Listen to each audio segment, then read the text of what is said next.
Vou chamar agora a Fernanda Manhota, nossa analista de internacional, porque, Manhota, estávamos ansiosos pela sua presença para você se juntar aqui conosco nessa rodada de análise, tudo o que está acontecendo, a situação cada vez mais preocupante, a escalada parece que continua ascendente e a gente, pelo menos, quero saber sua avaliação, se tem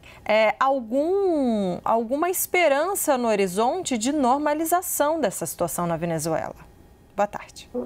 Oi, Débora. Oi, Yuri. Boa tarde. Olha, Débora, de fato, a gente tem visto rapidamente essa deterioração acontecer, não só porque, do ponto de vista político interno, né, a situação permanece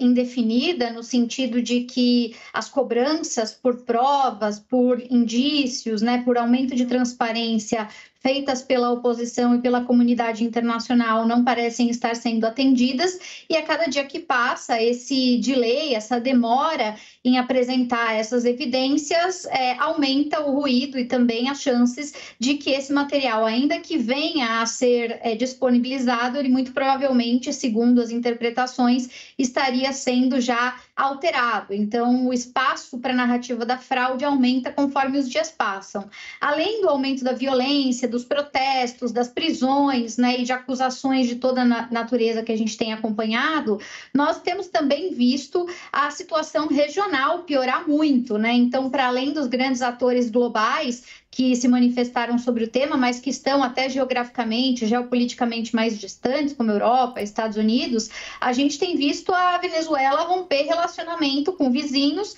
com países que, inclusive, no passado, né, funcionaram como aliados, alguns como parceiros, e isso a cada dia demonstra um fechamento maior desse regime e uma perspectiva mais baixa de efetiva normalização, ainda que com intermediação de algum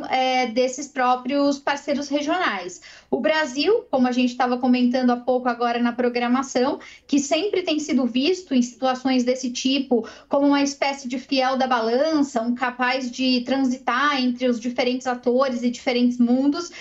tem escorregado, como a gente já discute aqui desde o início dessa crise, no primeiro momento fazendo gestos um pouco mais ensaiados, um pouco mais cuidadosos, um pouco mais parcimoniosos, e agora com alguns deslizes de comunicação, enfim, que vão custar ao Brasil também a sua credibilidade como mediador nessa história. Então, a perspectiva não é boa, e quando a gente olha não só para os países isolados, né, cada um deles, o Peru reconhecendo a oposição, o Brasil nessa situação, assim como o de México, da Colômbia, a situação super crítica que se estabeleceu em relação à Argentina, quando a gente sai dessa perspectiva regional e abrange isso para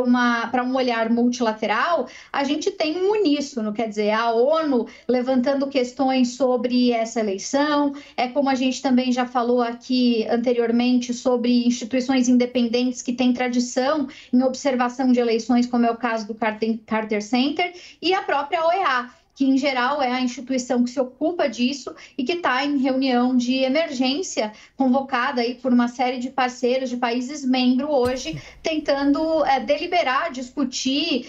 esclarecer uma posição institucional, mas que a gente já pode esperar que será crítica e muito provavelmente anuente àquilo que a própria ONU já tem trazido, Débora e Yuri.